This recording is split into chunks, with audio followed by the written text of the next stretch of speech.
Hello दोस्तों, स्वागत है आप सभी का हमारे इस यूट्यूब चैनल पे। तो आज हम लोग फिर से क्लास 10th के इकोनॉमिक्स का एक नया सा टॉपिक पढ़ने वाले हैं जिसका नाम क्या है, आधारिक संरचना। क्या नाम है? आधारिक संरचना। तो आप लोग इस वीडियो को अंत तक देखते रहिए ताकि आपको ये चीज़ बहुत अच्छा से समझ में आ जाए। और ये एक महत्वपूर्ण टॉपिक है और ईजी है, तो आप लोग बस ध्यान से देखते रहिएगा तो आप लोग को समझ में आ जाएगा।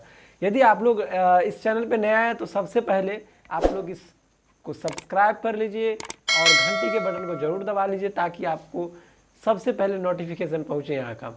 तो चलिए हम लोग देखने वाले क्या इसमें आधारिक संरचना के बारे में। इससे पहले 4 वीडियो बन चुका है इसका इकोनॉमिक्स का, तो आप लोग उस वीडियो को भी जाकर के देख लीजिए ताकि आप लोग को इकोनॉमिक्स ईजी लगे। और एक चीज़ और है कि जिसको भी इकोनॉमिक्स हार्ड लगता हो या अर्थशास्त्र हार्ड लगता हो क्लास 10th का, तो आप लोग एक बार उस वीडियो को जरूर देखिए जो इससे पहले बन चुका है। और इस वीडियो को भी आप लोग ध्यान से देखिए तो परफेक्टली आप लोगों को बढ़िया से समझ में आने लगेगा और मन लगेगा पढ़ने में, मन लगने लगेगा किस चीज़ में, तो इकोनॉमिक्स से पढ़ने। तो आप लोग बस इस वीडियो को ध्यान से देखते रहिए। तो चलिए देखते हैं क्या आधारिक संरचना के बारे में।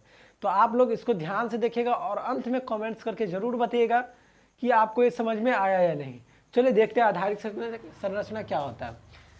तो ध्यान से देखना, सबसे पहले हम लिखे या क्या, तो आधारिक संरचना या आधारिक संरचना को ही आधारभूत ढांचा या आधारभूत संरचना भी कहा जाता है। तो आपको एग्जाम में या तो पूछ सकता है आधारिक संरचना क्या है या नहीं तो आधारभूत संरचना या ढांचा क्या है, तो दोनों का आंसर सेम होगा। तो चलिए अब हम लोग देखते हैं क्या यहाँ पे क्या लिखा गया आधारिक संरचना में, कि आधारिक संरचना का मतलब उन सुविधाओं तथा सेवाओं से है। ध्यान से सुनिए, समझ में आ जाएगा।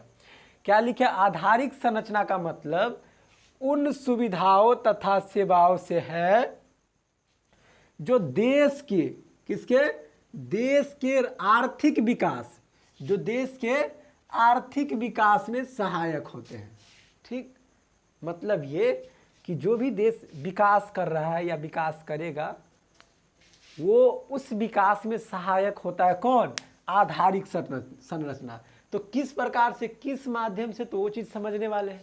तो एक ही तो पता हो गया कि आधारिक संरचना का मतलब होता है कि किसी भी देश के आर्थिक विकास में सहायक।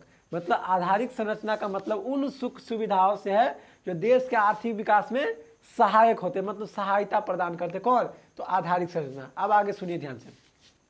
इसके बाद क्या बोला गया कि वे सभी तत्व जैसे बिजली, क्या बिजली, उसके बाद बैंक, परिवहन, स्कूल, कॉलेज, अस्पताल आदि। अभी हम क्या बताएं कि आधारिक संरचना का मतलब उन सुख सुविधाओं से या उन सुविधाओं तथा सेवाओं से है जो देश के आर्थिक विकास में क्या होते हैं, सहायक होते हैं। तो दिमाग लगाइए ये कि बिजली जो है, ये बिजली देश के आर्थिक विकास में सहायक है या नहीं? बिल्कुल है। क्यों? क्योंकि इससे इसका उपयोग पूरे जनता करती है और जनता जो भी इसका बिल भरती है तो वो सरकार को कुछ ना कुछ उससे फायदा होता है। दूसरा ये कि जितना सारा बड़ा बड़ा उद्योग है तो वो जो बिजली पे चलता है तो उससे भी फायदा होता है किसको? सरकार को। तो आर्थिक स्थिति मजबूत होता है, मतलब देश का आर्थिक स्थिति देश का मजबूत होता है बिजली से। अब जैसे में हो गया बैंक, तो बैंक से भी मतलब देश का विकास होता है। कैसे नहीं होगा? देश के विकास में बैंक भी बहुत ज़्यादा हेल्प करते हैं। ठीक, जैसे में हो गया परिवहन हो गया। परिवहन मतलब जो आप गाड़ी यहाँ से वहाँ जाता है या कोई भी सामान हो तो इस देश से इस राज्य से उस राज्य तक ले जाने में या इस देश से उस देश तक, जैसे हवाई जहाज भी परिवहन है तो वो हो गया वायु परिवहन। समुद्री जहाज जो भी हो गया परिवहन तो क्या हो गया? जल परिवहन। ठीक, तो आप लोग जैसे उसके बाद देखो स्कूल कॉलेज सब है, तो इस सब से भी देश के विकास में ये सब भी सहायता प्रदान करते हैं शिक्षा के माध्यम से। तो अस्पताल हो गया। ठीक, तो इस सब मतलब जितना सारा है अस्पताल, कॉलेज, स्कूल, परिवहन, बिजली, ये सभी देश के आर्थिक विकास में क्या करते हैं? तो सहायता प्रदान करते हैं। तो मतलब ये पूरा मतलब ये समझिए कि आधारिक संरचना का मतलब कि आधारिक संरचना का मतलब उन सुख सुविधाओं से है या उस सुविधाओं से है जो देश के आर्थिक विकास में क्या करते हैं? सहायता करते हैं। जैसे में बिजली, स्कूल, कॉलेज, बैंक, परिवहन इत्यादि हो जाएगा। ये सब देश के विकास में मतलब आर्थिक विकास में क्या करते हैं? सहायता प्रदान करते हैं। इससे आगे सुनिए अब क्या लिखा गया। बताया गया क्या कॉलेज अस्पताल आदि देश के आर्थिक विकास के आधार होते हैं। ठीक, अब देखिए उसके बाद क्या है, इस देश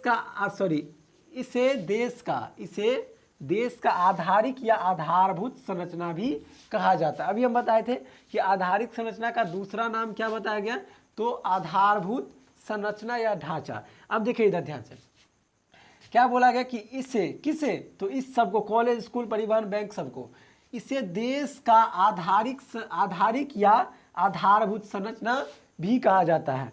अब देखिए लास्ट लाइन क्या है, बताइए, सबसे ज्यादा इंपॉर्टेंट है तो इसको ध्यान से देखिएगा। जिस देश का आधारिक संरचना, जिस भी या कोई भी देश हो, जिस देश का आधारिक संरचना जितना मजबूत होगा, मतलब जितना ज्यादा मजबूत होगा, वह देश उतना ही अधिक विकसित होगा। मतलब ये समझ लीजिए कि कोई भी यदि देश है, यदि उस देश का आधारभूत संरचना, मतलब जिस देश का बिजली, बैंक, परिवहन, स्कूल, कॉलेज, ये सब बहुत ज़्यादा मजबूत हो, तो वह देश उतना ही अधिक क्या करेगा, विकसित होगा। तो मतलब एक बार फिर से इसको समझ लेते हैं कि आधारिक संरचना का मतलब उन सुख सुविधाओं से है जो देश के आर्थिक विकास में क्या होते हैं, सहायता करते हैं या सहायक होते हैं। जैसे में क्या, बिजली, परिवहन, बैंक, स्कूल, कॉलेज इत्यादि, ये सब आधारभूत, मतलब देश के क्या होते हैं, आधार होते हैं। ठीक, अब लास्ट लाइन में हम ये समझाए थे जो सबसे ज़्यादा इंपॉर्टेंट है, क्या कि जिस देश का आधारिक संरचना जितना अधिक मजबूत होगा, जितना मजबूत होगा, वह देश उतना ही अधिक क्या करेगा, विकसित होगा या विकसित करेगा। ठीक, तो आप लोग को ये चीज़ समझ में आ गया होगा। तो आप लोग इसको एक बार फिर से इस वीडियो को सही से देख लीजिएगा तो आपको और सही से मतलब याद हो जाएगा। ठीक, और ये आपको इसमें इकोनॉमिक्स में तो ये 5वां वीडियो, तो आप लोग इतना सारा पढ़ चुके हैं, तो धीरे धीरे ना 1-2 वीडियो के बाद इसका ऑब्जेक्टिव जो होगा, थोड़ा थोड़ा ऑब्जेक्टिव वो सभी कराएंगे ताकि आप लोग को ईजी हो जाए। ठीक, तो आप लोग फिर से बता रहे कि यदि चैनल को सब्सक्राइब नहीं किए तो चैनल को सब्सक्राइब करना, और ये इस वीडियो को जितने सारे स्टूडेंट हो गए आपके संपर्क में सभी को शेयर भी करना, और अंत में यदि अच्छा लगा हो तो लाइक करना और कमेंट करके जरूर बताना कि ये वीडियो कैसा लगा और समझ में आया या नहीं। चलो लास्ट में क्या, धन्यवाद।